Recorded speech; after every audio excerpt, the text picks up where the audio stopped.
Hey folks, how's it going? You know, I got a confession to make. There are some times when car manufacturers call me and ask me if I'd like to review one of those cars, and sometimes it's actually at the back of my mind to decline. And I'll tell you why. I'm actually afraid to review some cars in the market because these are the kind of cars that really appeal to me. I mean, they're the kind of cars that I wouldn't mind owning, buying, using on a regular basis, on a daily basis. Now, as many of you know, my last brand new car was a Satria GTI, way back in 1998 when they first came out. And I gotta admit, I've been a sucker for GTI cars ever since then. So when Volkswagen Malaysia called me and said, hey, would you like to go at the Golf GTI? Those three letters, G, T and I, are innocuous enough. But when you put them into the context of the motoring industry, those letters are not to be bandied around with. Those letters are not to be taken lightly. Because when G, T and I come from a motoring realm, you know it's going to be a lot of fun. You know it's going to be crazy. You know it's going to be amazing. And but do you really want to live with a GTI car on a daily basis? Well, the answer is absolutely yes. And I'll tell you why. Yeah, okay, there are many of us that love to go for Sunday drives, you know, just chill out with the boys, run up to Genting or Uluyam or Bukit Tinggi, Fraser's Hill, Cameron Highlands, whatever. Have you ever done a Cameron Highlands drive in a day? I mean, it's pretty far, but it's very, very worth it. But anyway, so yeah, GTI class cars, despite the fact that they're not really meant for day-to-day driving in the past, have evolved to become cars that you can really use on a daily basis. Now, this car has got 5 different driving modes, okay? 5. It's comfort, sport, eco, individual, and the last one is eco, comfort, normal, sport, and individual. Okay, 5 different driving modes, and you can choose any one of them. Of course, eco drops the revs. You can't even really hear whether the engine is on or not. There is a button here that you can turn off the auto start stop. Now, the auto start stop, if you stop at a traffic light, it actually kills the engine to save fuel. This is one of the buttons that I would reckon 99.9% of buyers of cars with this button, this is one of the first buttons they would press. You really don't want the engine to die, because despite the fact that, you know, it's got enough power to keep the air conditioning running and all that, the auxiliary stuff, unfortunately, it does tend to get a little bit warm after a little while, and that is a saying, and that goes with just about every single car with this auto start stop function that I've tested in recent memory. This happens, okay? It's because our climate is so freaking hot. I mean, it's 34 degrees outside right now, and this is moving temperature. Can you imagine ambient temperature? You need to at least plus another 3 or 4 degrees in there.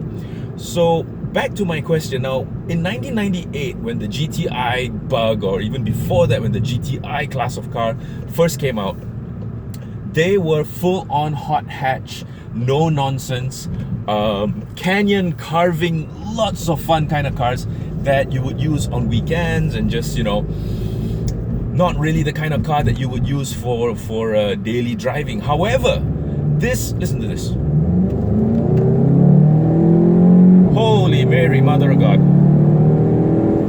You see, now that was comfort mode. Okay, so it doesn't really matter anymore. They just get rid of all these modes, because it doesn't matter what mode you're in. You just put your foot down and this car just takes off.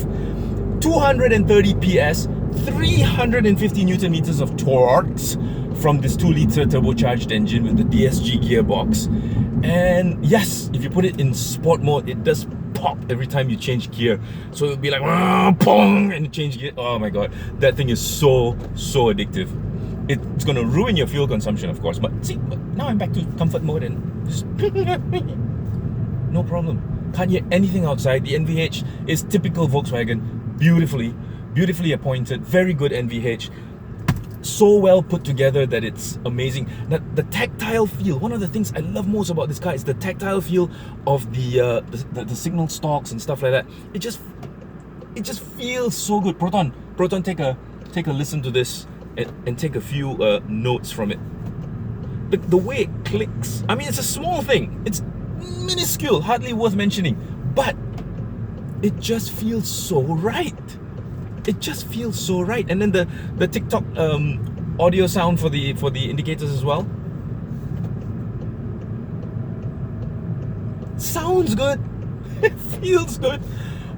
So yeah, confession, I'm actually afraid to test cars like this because I end up liking them so much. And then I start thinking to myself, maybe it's time that I treat myself to a new car and, get back into the swing of paying 1,000 plus ringgit a month for a car that maybe I would use 5-6 times a month because I've got test cars up the wazoo. So it's like, no, it doesn't make sense for me to buy a new car. But oh my god, would I buy this car if I could? Yeah, definitely. Now, you know what? I've never told you to, this car you must buy, or this car you must never buy, or that car you should buy, this car. No, I've always said go drive it for yourself. Find out if it suits your needs, your wants, and that's also one of the reasons why I don't like getting this question, hey, what car should I buy? I have no freaking clue what car you should buy because I have no idea what kind of lifestyle you lead. Ooh, speak of the Satria GTI, one just went by. I have no idea what kind of lifestyle you lead. I don't know if you're single or married or engaged, or if you have a big family, a small family, a one-kid family. Your needs are totally different from my needs, and your needs are totally different from everybody else's needs out there for, who want what car they should buy. I have no idea what car you should buy, so please don't ask me what car you should buy. I'm here to tell you what's available, and I'm here to tell you that the Volkswagen Golf GTI is available. It's got 4 doors, so it's technically a family car. Yes, I put inverted commas on that because try convincing your wife that this is a family car. Good luck! I'm not sure if she's gonna buy it and believe you that when you say it's a family car. Oh yes dear, it's got 4 doors, it's got a bit of a boot, and so yeah, it's a family car. Right, okay, and the only fact that it's got 4 doors, that's the only fact right now. Okay, it's got 4 doors. It doesn't really have a boot. It's a hot hatch. This car is a hot hatch and a half. There's no getting around it. So good luck convincing your other half that this is a family car. You know what though? Here's a bit of advice. Take her along with you. Let her do the test drive because you already know how good this car is. Chris Wee has told you how good this car is. Let her do the test drive. If she likes it, done. So get her to like it first because you already like it. And a bit of advice, don't be too excited, don't be like, just be like, cool, hey, hey, maybe we should go have a look at the Golf GTI. Chris said it's not too bad, it's smooth, it's comfortable, it's got good NVH, you can use it as a day-to-day car, and yeah, so maybe that we should consider that, honey. What do you think? And all the time at the back of your mind you're like, please. Been there, done that, bought the t-shirt, so that's why I can impart this knowledge to you. So yeah, babes, all that, get her out there, make her go test drive this car herself, and then the battle is 3/4 won. If she likes it, the battle is 3/4 won. So yeah, Golf GTI, first impressions are fantastic. I mean, there's no getting around it. Okay? This car gives off one of the best first impressions ever. So you need to go and test drive this car. It's not cheap, it's just shy of wait, I'll check it out for you. I got the price list. So let me pull over here. Actually, I already know the prices. It's 247, I think, if I'm not mistaken. So let's see. Golf GTI features, price 247. Yeah, on the road excluding insurance 247. 247,662 ringgit. That's just shy of 250,000 ringgit.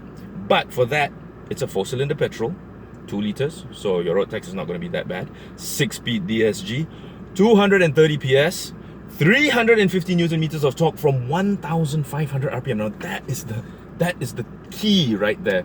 The fact that you're getting 350 Newton meters of torque from just over idle. It's idling at about 800, 900 right now. So you just imagine, in 600 RPMs, you've got 350 Newton meters of torque. And you've got lots of safety. And oh, by the way, if you drive sedately, you get a combined fuel consumption of 6.4 liters per 100 km. 6.4 liters per 100 km. My car does 6.4 liters per km. No, it's not that bad, but it's not that great either. But 6.4 liters per 100 km. Extra urban is 5.5 liters per 100 km. Urban is about 7.8 liters per 100 kilometers. So urban, I mean, stop, start, you know, that kind of traffic. Yeah, pretty bad. But wow, I mean, the list of stuff that you get with this car, it's crazy. There's so much stuff. I'm not going to read all of it because then this video is going to be like 30 minutes long.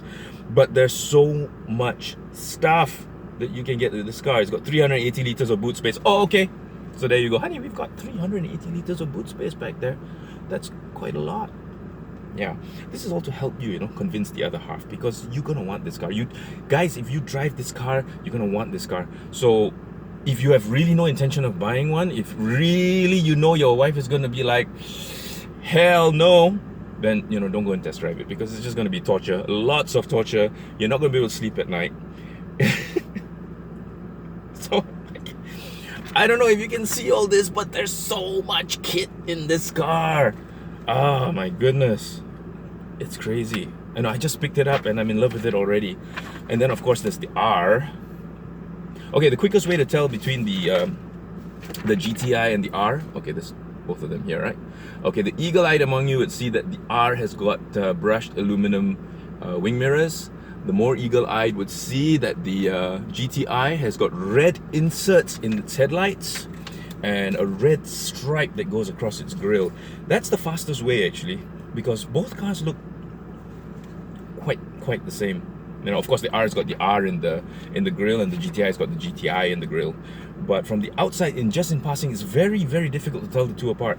So just remember, if it's like, okay, it had chrome wing mirrors. I'm sorry, brushed aluminum wing mirrors. That's the R. Oh, it's got red inserts in the headlight. That's the GTI. So that's the fastest way to tell. Okay. Because to be honest, I've been a bit confused lately as well. But I have to drive this car a little bit more. I just picked it up, so this is a first impression video. Hope you've enjoyed it. Oh, you know what? One of the other things about the the GTI, check out these red inserts in the seats, the lining. It even follows through to the back. It's so nice. It's another one of those totally flat instrument panels. It's an analog digital instrument panel, and of course you've got GTI here. Tactile feel in this car is just brilliant. I mean, really brilliant. Don't know if you can see that. Just in case you forget, it says DSG up here. So that's the auto start stop. You've got auto hold, electronic brake light, parking brake, keyless go, keyless entry. There's a lot of things to like about this car, honestly. There really is. And yeah, so look at that. So okay, I really have to drive this car a little bit more. Selamat Hari Raya to everybody. Hari Raya is pretty much over already, but it's been great. And welcome back to town. If you're away from town, hope you got back safely. Stay tuned for more. I'm just really quite enthralled by this car, and these seats, these semi-bucket seats, oh my god, they're so good. Alright, so don't go test drive this car if you have no intention of buying it, because you're really gonna want it after that, and then you're not gonna buy it, you can't afford it, or whatever it is. You're gonna really hate yourself, and you're gonna hate life, and then it's gonna be my fault. So I'm telling you now, don't go test drive this car. But if you're in the market and you have a bit of, like, you know, a quarter million to spend on a car, this is something you should definitely check out. Okay, catch you all later. I'll be back. I really need to drive this car a little bit more. Absolutely. So, oh my god, I think I'm gonna give it back tomorrow. You know what? I think I'm gonna give it back tomorrow. So this is the last video on this car. I'm not gonna drive it anymore. I'm gonna pass it on to somebody else. Bobby, Bang, Con, Kadak, TJ, come get this car from me. I don't want to drive it anymore. It's too nice. It's too good. It's quiet. It's comfortable. The NVH is nice. And then you put your foot down and it becomes a monster. It becomes an absolute monster. Hayya. Banyak susah lah ini macam. That's one of the perils of this job. When you test a car that you really want to keep, and then you can't keep it and you give it back, it's like heartbreak all the time. Anyway, I'm rambling. Gotta go. Bye.